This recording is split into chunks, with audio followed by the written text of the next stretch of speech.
하나님, 오늘도 우리를 불러주시고 이 시간 말씀하시니 참으로 감사드립니다. 이 시간도 성령 하나님께서 우리 모두를 감동하여 주사, 또한 주의 말씀을 조명하여 주사 깨닫게 하시고 그 말씀을 통해 힘을 얻고 위로를 얻고 어떻게 살아가야 할지 갈 바를 배우게 하여 주시옵소서. 감사드리며 존귀하신 예수 그리스도의 이름으로 기도합니다. 우리는 지난 시간에 대강절을 맞아서 예수님의 그 취임 설교, 누가복음에 나타난 그 이사야 61장 1절과 2절을 통해 말씀하셨던 취임 설교를 통해 우리 주님께서 어떤 목적을 가지고 이 땅에 오셨는지를 살펴보았습니다. 죄인을 구원하시기 위하여 오시는 구세주로서 우리 주님께서 오셨다. 그리고 그 주님께서는 주의 은혜의 해를 선포하러 오셨다. 이렇게 말씀을 들었습니다. 이 시간에는 대강절 셋째 주일을 맞아서 오늘은 예수님께서 받으신 그 시험에 대하여서 함께 말씀을 나누려고 합니다. 공관 복음서를 보시면 그 세 복음서 모두 공히 그 서론 부분에 예수님께서 항상 사단에게 시험 받으신 것, 이 사건을 공통적으로 기록하는 것을 보게 됩니다. 또한 초대교회가 항상 예수님에 대하여서 말을 할 때 항상 세례 요한으로부터 시작해서 예수님께서 세례 받으신 것, 또 시험 받으신 일, 그리고 갈릴리로부터 천국 복음을 전파하신 사실들을 빠뜨리지 않고 항상 기록하는 것을 보게 됩니다. 이것은 역사적인 사실일 뿐만 아니라 예수님이 누구신지를 말해주는 데 있어서 아주 중요한 사건들이기 때문에 그렇습니다. 오늘은 특별히 예수님께서 시험 받으신 사건을 누가복음을 중심으로 살펴보려고 합니다. 예수님께서 그 받으신 시험은 결코 단순하지 않습니다. 공생의 시작 전에 예수님께서 성령에게 이끌려 사단에게 시험 받으시고 그 시험을 이기셨다는 것은 앞으로 전개될 그 예수님의 그 사역이 하나님의 뜻에 의해서 진행될 뿐만 아니라 또 그 생애가 시험의 연속이라는 것을 그리고 마침내 그 시험에서 승리하실 것이라는 것을 미리 보여주는 역할을 하는 것입니다. 보시면 누가복음 22장 28절에 보시면 예수님이 이런 말씀을 제자들에게 하십니다. 너희는 나의 모든 시험 중에 나와 함께한 자들인즉, 이런 말씀을 하십니다. 보면 예수님의 그 십자가를 앞두고 계신 예수님께서 제자들에게 이제 말씀하시는 것이었는데, 예수님의 그 전 생애와 사역이 시험의 연속이었다는 것이죠. 그리고 그 제자들이 예수님과 함께 시험 받았다, 이렇게 말씀하시는 겁니다. 우리는 예수님이 받으신 그 시험, 즉 하나님의 아들 그리스도가 받으신 그 시험의 내용들을 확인할 필요가 있습니다. 왜냐하면 세상 죄를 지고 가는 하나님의 어린 양은 죄인들의 그 죄와 죄책, 그리고 그들이 받는 시험을 감당하시기 위해 오시는 그리스도이시기 때문입니다. 그리고 그 시험은 바로 우리, 곧 교회가 마귀와 세상으로부터 받는 시험의 내용들이기 때문입니다. 그러므로 예수님께서 그 시험들을 어떻게 이기시는지도 확인해야 합니다. 그래야 교회도, 우리도 그 시험을 이기는 법을 배울 수 있기 때문입니다. 그래서 오늘 이 시간은 신앙의 그 본질적인 싸움이 무엇인가를 배우는 그 중요한 시간입니다. 우리가 이러한 사실을 모르면 각자 자기 싸움을 하게 될 뿐입니다. 우리가 받는 시험의 내용이 무엇인지도 모른 채 엉뚱한 상대와 싸우며 힘을 낭비할 수 있기 때문입니다. 그러지 않기 위해서 주의를 기울여서 예수님께서 어떤 시험을 받으셨고 또 어떻게 이기셨는지 확인하길 바랍니다. 그리고 우리 모두가 그 싸우는 그 싸움의 정확한 그 위치와 내용을 잘 알고 시험에서 이길 수 있기를 바랍니다. 첫 번째 시험을 보시면 예수님께서 40일간 금식하시고 마귀에게 시험받고 계십니다. 내가 만일 하나님의 아들이거든 돌들에게 명하여 떡덩이가 되게 하라, 이렇게 시험하고 있습니다. 첫 번째, 이 시험은 예수님을 향해서 스스로 하나님의 아들이라는 것을 증명해 보이라는 시험입니다. 예수의 하나님 아들됨을 돌로 떡을 만들므로 그 증명해 보라는 것입니다. 우리는 기억해야 합니다. 예수님이 하나님의 아들이시라는 그 사실은 이런 이적을 보임으로써 증명되는 그런 성질의 것이 아닙니다. 예수님은 십자가에 달려 죽으시고 사망을 이기고 사흘 만에 부활하심으로써 하나님의 아들로 인정되시는 것입니다. 하나님께서 죄인을 구원하시기 위해 보내시는 그 구원자 예수님은 하나님의 뜻에 순종해서 십자가를 지심으로써 그가 참 하나님의 아들이라는 것을 나타내시는 것입니다. 예수님께서는 자신의 그 존재와 사명이 무엇인지를 분명하게 아셨습니다. 주님은 십자가를 지시기 전 그 겟셋마네 동산에서 기도하실 때에 이렇게 말씀하십니다. 이르시되 아버지여, 만일 아버지의 뜻이여든 이 잔을 내게서 옮기시옵소서. 그러나 내 원대로 마옵시고 아버지의 원대로 되기를 원하나이다. 이렇게 말씀하십니다. 시험 받으시는 예수님은 대단히 줄이신 상태였습니다. 하지만 사람에게는 먹고 사는 문제보다 앞서는 것이 있는데 그것은 바로 하나님의 뜻에 순종하여 사는 것입니다. 거기에 생명이 있습니다. 마귀는 이와 같이 교회를 향해 끊임없이 어떤 능력을 나타내 너희의 하나님 아들됨, 즉 너희의 교회됨을 증명하라고 요구합니다. 또한 온갖 방법들을 동원하여서 우리를 떡으로만 사는 존재로 전락시키려고 합니다. 세상은 우리를 먹고 사는 문제에 매이게 해서 우리가 하나님의 말씀에 순종하여 삶으로 참 생명을 누린다는 사실을 잊어버리게 만듭니다. 마귀의 이 첫 번째 시험은 대단히 큰 의미를 가지고 있습니다. 사람은 무엇으로 사는가? 이것을 시험하기 때문입니다. 아무리 배를 채워도 금방 다시 배고픈 것이 우리 인생입니다. 먹고 사는 문제는 삶의 가장 기본적인 문제고 아주 중요한 생명이 걸린 문제입니다. 그렇기 때문에 마귀는 이것을 가지고 우리를 시험하는 것 같습니다. 우리 모두는 먹고 사는 문제를 해결하기 위해서 일해야 하고 노력해야 합니다. 그런데 하나님께서는 우리로 하여금 이 문제를 위해 노동하며 살게 하시고 그렇게 하시지만 사람이 떡으로만 사는 존재가 아니라는 사실을 기억하라고 요구하십니다.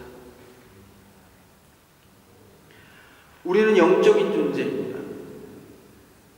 하나님 안에 그 생명이 있음을 알고 또 우리는 영원한 생명을 사모하는 자로 지음받았습니다. 우리는 영원한 생명의 길을 찾습니다. 하나님 안에 생명이 있음을 알고 또 하나님의 말씀에 순종하여 삶으로 영생을 얻는 줄 알고 있습니다. 마귀가 우리를 떡에 매여 살도록 시험하는 이유는 결국 우리를 육적인 존재로 전락시켜서 우리에게서 영원한 생명을 빼앗으려는 것입니다. 마귀가 이것을 가지고 교회를 시험한다는 사실을 우리는 잘 알아야 합니다. 사람이 떡으로만 사는 것이 아님을 우리 모두 기억하길 바랍니다. 이번엔 마귀가 예수님을 이끌고 높은 곳으로 올라갔습니다. 그리고 순식간에 천하만국을 보여주었습니다. 그리고 말하기를 이 모든 천하만국의 권세와 그 영광을 자기가 원하는 자에게 줄 수 있다. 이렇게 이야기합니다. 그러니 네가 나에게 절하면 이 천하만국의 권세와 영광을 너에게 주겠다. 이렇게 시험하고 있습니다. 이 시험을 통해서 볼 때 첫 번째, 마귀는 마치 천하만국의 그 권세와 영광이 자신의 것이냐 이야기하고 있습니다. 그리고 언제든 자기가 원하는 자에게 그것을 줄 수 있다고 거짓말하고 있습니다. 하지만 우리는 잘 알고 있습니다. 온 천하 만국의 주인이시며 그것을 소유하신 이는 하나님 한 분뿐이심을 알고 있습니다. 두 번째, 마귀는 예수님에게서 그 유일한 참된 경배의 대상이신 그 하나님을 빼앗으려고 하는 시도를 하고 있습니다.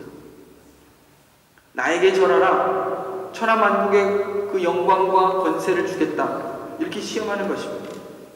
이 시험의 핵심은 참된 그 경배의 대상이신 그 하나님을 빼앗는 것입니다. 그리고 구원자 하나님의 아들이 이 땅에 와서 이루어야 할 그 사명을 망가뜨리는 것입니다.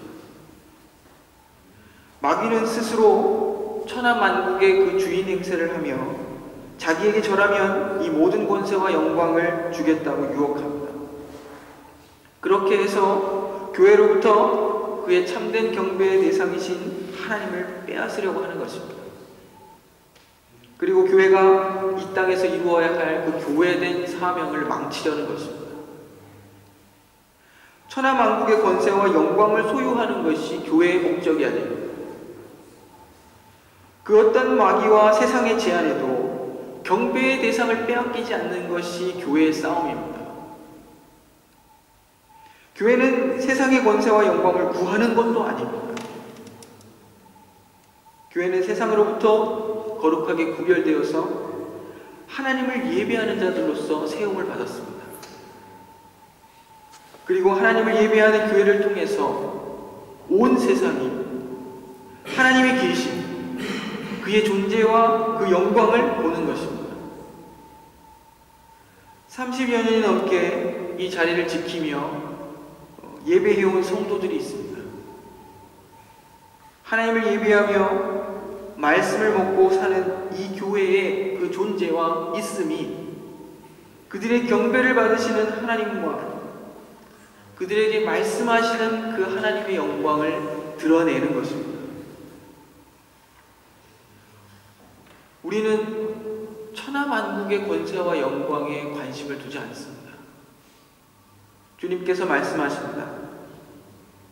내 아버지께서 나라를 내게 맡기신 것 같이 나도 너희에게 맡겨 너희로 내 나라에 있어 내 상에서 먹고 마시며 또는 보좌에 앉아 이스라엘 12지파를 다스리게 하려 하노라.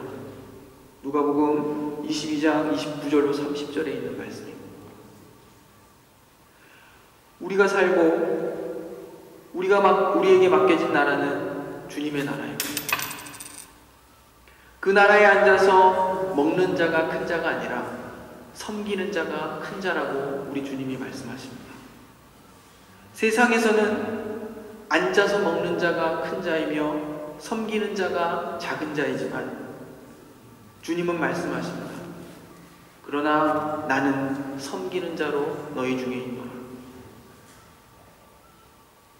교회가 여전히 천하 만국의 권세와 영광에 관심을 두고 누가 크냐의 문제로 분쟁한다면 마귀의 시험에서 지는 것입니다. 그러므로 우리는 우리가 속한 그 나라의 성격과 그 가치를 잘 알고 그 나라 백성다운 삶의 자세를 잘 갖춰야 할 것입니다. 이것이 시험에서 이기는 길입니다. 이제 마귀는 예수님을 거룩한 섬 예루살렘으로 데리고 가서 성전 꼭대기에 세웠습니다. 그리고 만일 네가 하나님의 아들이거든 여기서 뛰어내리라 이렇게 시험합니다. 내가 만일 하나님의 아들이라면 성경에 기록된 바와 같이 하나님이 너를 위하여 천사를 보내어 너를 지키시지 않겠느냐. 그 천사들이 손으로 너를 받쳐서 내 발이 돌에 부딪히지 않게 하시지 않겠느냐. 이렇게 시험하고 있는 것입니다. 마귀는 하나님의 말씀을 왜곡하고 있습니다. 마귀가 인용한 시편 91편 11절로 12절의 말씀을 한번 보겠습니다. 제가 읽어드리면 그가 너를 위하여 그의 천사들을 명령하사 내 모든 길에서 너를 지키시리라 하시니라.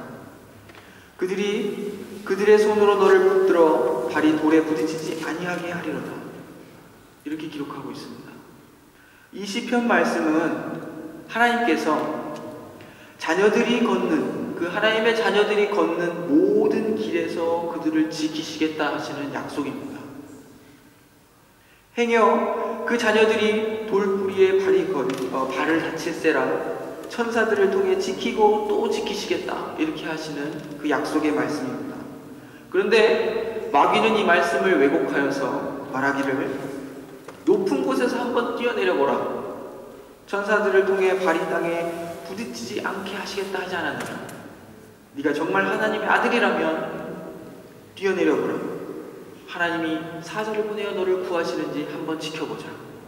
이렇게 예수님을 향해 도전하고 있는 것입니다. 마귀는 참으로 거짓의 아비입니다. 하나님의 말씀을 들먹이며 그 말씀을 왜곡하고 그것으로 하나님의 자녀들을 시험합니다. 하나님께서 그 백성을 어떻게 그 모든 길 위에서 지키시겠는가? 이 약속의 말씀을 가지고 마치 하나님을 시험하는 방식으로 그 말씀을 왜곡하고 있는 것입니다. 마귀는 말씀을 왜곡하고 있습니다. 말씀의 내용과 그 목적, 그 모든 것을 왜곡하고 있습니다. 또한 자기를 증명하도록 하기 위해서, 자기 증명을 위해 하나님을 시험하도록 유혹하고 있습니다. 하나님은 시험받으시는 분이 아닙니다. 어느 누구도 하나님을 시험할 수 없습니다. 하지만 마귀는 끊임없이 하나님과 우리의 관계를 의심하게 만들고 또 그 관계를 시험하도록 유혹합니다. 너는 하나님의 자녀라면서 왜 그런 어려움을 겪는가? 너는 하나님의 자녀라면서 왜 병이 들었는가? 왜 너는 궁핍한가? 왜 실패하느냐? 이렇게 우리를 도발하는 것입니다. 이때 우리는 분명히 말해야 합니다. 우리의 성공과 실패, 건강의 유무, 부요와 궁핍을 가지고 하나님과 우리의 관계를 가늠할 수 있는 것이 아니다. 그 어떠한 것도 우리를 그리스도 예수 안에 있는 그 하나님의 사랑에서 끊을 수 있는 것은 없습니다. 우리가 각각 어떤 환경과 형편에 처해 있든지 간에 그 안에서 우리를 향하신 하나님의 뜻을 발견하려고 애쓰고 그 환경 속에서 의의 열매를 맺으려고 힘쓰는 것이 우리의 본분입니다. 참으로 하나님의 성품을 잘 아는 자는 결코 하나님을 시험하지 않습니다. 자신의 형편이나 어떤 일의 결과를 가지고 하나님과 자신의 관계를 의심하지 않습니다. 하나님은 참으로 우리를 사랑하시고 변하지 않고 신실하신 분입니다. 이 사실을 잊지 마시기 바랍니다.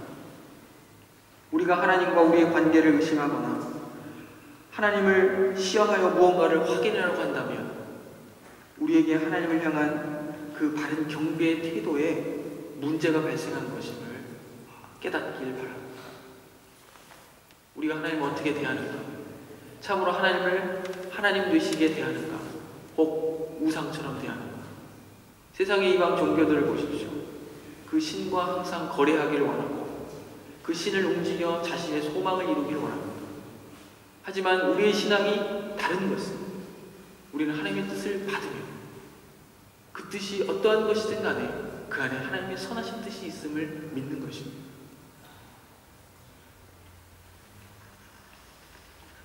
우리는 어리석게도 우리의 싸움의 대상과 내용이 무엇인지 정확히 인식하지 못한 채 싸움을 할 때가 있습니다. 종종 마귀를 어떤 눈에 보이는 적으로 형상화하려는 어리석음을 범할 때가 있습니다.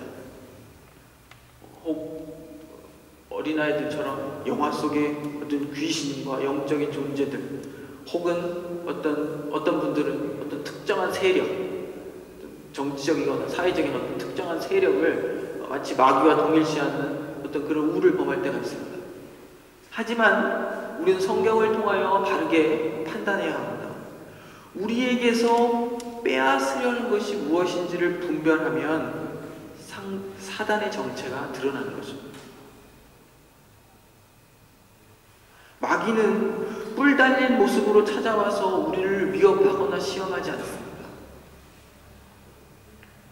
에덴 동산에서 하와에게 찾아왔듯이 아무런 거부감을 주지 않고 슬며시 찾아올 수 있습니다. 그리고 우리를 속이고 우리가 말씀에 순종하여 살지 못하게 방해하고 하나님과 우리의 관계를 의심하게 만들고 마침내 우리에게서 그 경배의 대상이신 하나님을 빼앗으려고 하는 것, 그것이 마귀입니다. 그런데 이러한 마귀의 시험에 걸려들어 우리는 자주 기적이나 어떤 이적을 보여 자신의 그 교회됨을 증명하려는 어리석음을 나타낼 때가 있습니다. 하나님보다 세상의 권세와 영광을 추구하기도 할 때가 있습니다. 또한 하나님을 만홀히 여겨서 하나님을 시험하려고 할 때도 있습니다.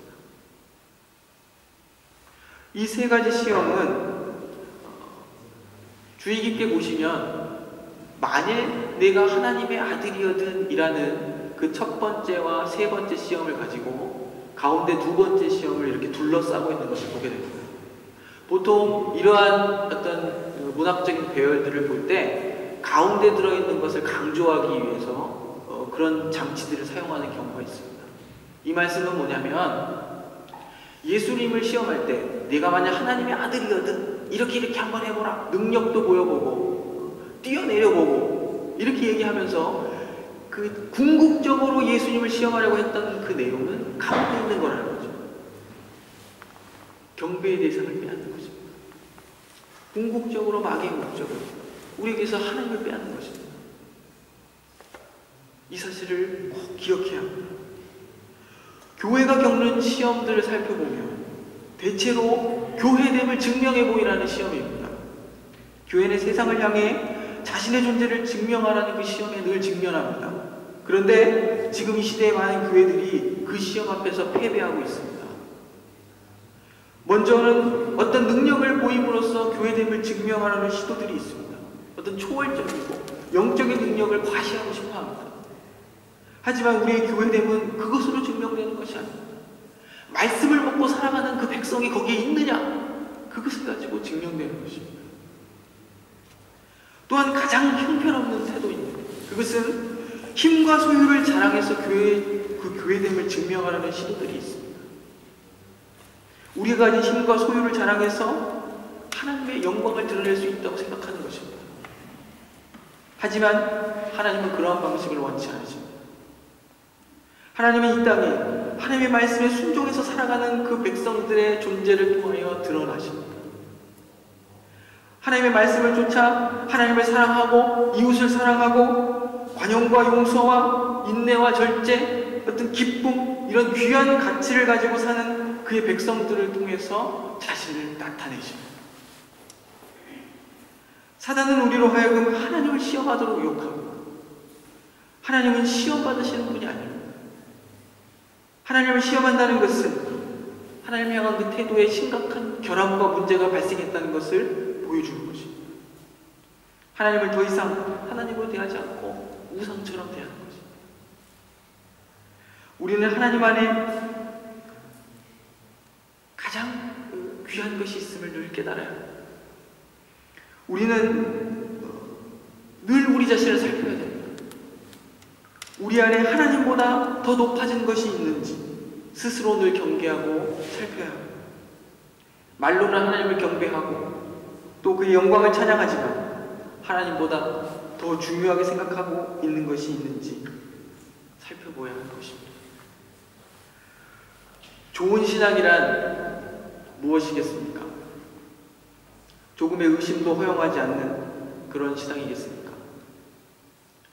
시련이 닥쳐도 곤란에 빠져도 결코 하나님을 원망하지 않는 그런 신앙이 좋은 신앙이겠습니까? 그렇지 않습니다. 이런 신앙은 오히려 비인격적이고 하나님을 오해하는 신앙입니다. 하나님을 잘 모르는 것입니다.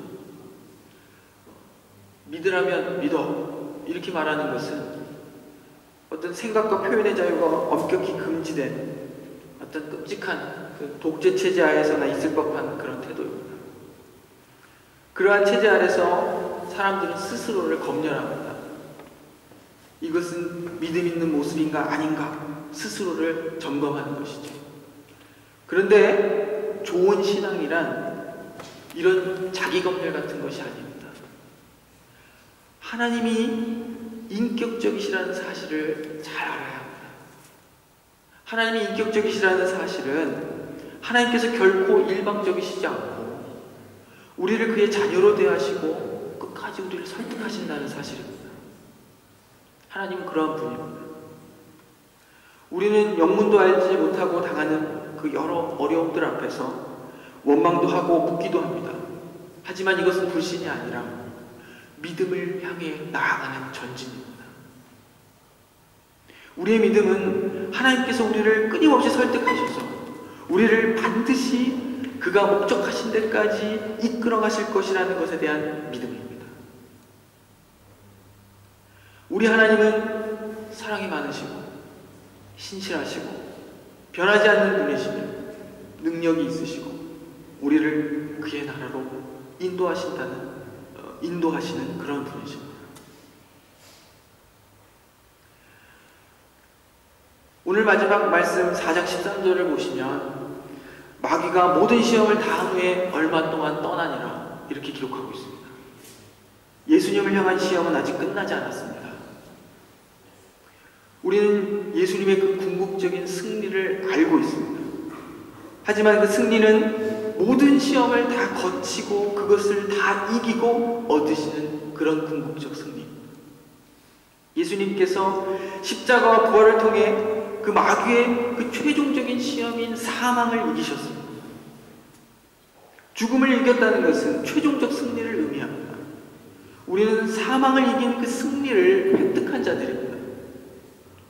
하지만 이 땅에 거하는 동안 시험이 계속될 것입니다. 마귀는 우리를 넘어뜨리려고 시험하겠지만 우리는 하나님께서 그것을 통해 그 시험까지라도 그것을 통해 우리를 더욱 믿음의 사람으로 만들어 가신다는 사실을 잊어서는 안 됩니다. 두 눈을 똑바로 뜨고 마귀가 무엇을 가지고 교회와 성도를 시험하는지 보아야 합니다. 우리로 하여금 쓸데없는 분쟁과 그 자존심 싸움에 끌어들이지 못하도록 경계해야 합니다. 하나님을 왜곡하고 교회됨을 그 왜곡하려는 그 모든 시도들과 싸워 이겨야 합니다. 우리는 아무것도 하지 않고 그냥 우리가 존재하고 있다고 느낄 때가 있습니다. 뭔가 해야 하지 않을까? 이런 생각을 하게 되면 스스로를 무익하게 여길 때가 종종 있습니다. 하지만 그것은 세상의 관점입니다. 그것은 스스로 속는 것입니다. 하나님은 우리로 하여금 무엇이 되라고 혹은 무엇을 소유하라고 하지 않으십니다. 오직 우리 아버지께서는 우리가 믿음으로 살기를 원하십니다. 만물과 역사의 주인이신 그 하나님 앞에서 그분의 그 성품에 참여한 자들로 하나님 아버지의 그 성품을 드러내며 우리에게 맡겨진 그 작은 삶의 영역을 성실하게 감당해 가기를 우리 하나님은 원하십니다. 세상이 어떻게 변하고 사람이 어떻게 휩쓸려 가든지 믿음을 지켜 사는 것입니다. 종종 중심을 잃고 흔들리기도 하고 또 혹 떠밀려 넘어질 때도 있지만 결코 실패하진 않습니다. 죽음을 이기고 부활하신 예수 그리스도께서 모든 시험을 이기셨기 때문입니다. 그 승리가 우리에게 보장되어 있기 때문입니다. 여러분, 이 사실들을 꼭 기억하시고 우리의 싸움의 그 내용과 목적이 무엇이며 그 대상이 누구이며 마귀가 우리에게서 무엇을 빼앗으려고 하는지 늘 기억하고 그 싸움에서 승리하시기를 주의 이름으로 축원합니다. 기도하겠습니다. 하나님 아버지, 지혜를 주셔서 우리의 싸움의 대상을 분명히 볼 수 있게 하시옵소서. 우리 원수 마귀가 우리에게 빼앗으려 하는 것들이 무엇인지 잘 알게 하셔서 말씀을 빼앗기지 않게 하시고 하나님을 향한 바른 경배의 태도를 잃지 않게 하시고 우리의 참된 경배의 대상이신 하나님을 빼앗기지 않도록 우리를 지켜주시옵소서. 존귀하신 예수 그리스도의 이름으로 기도드립니다.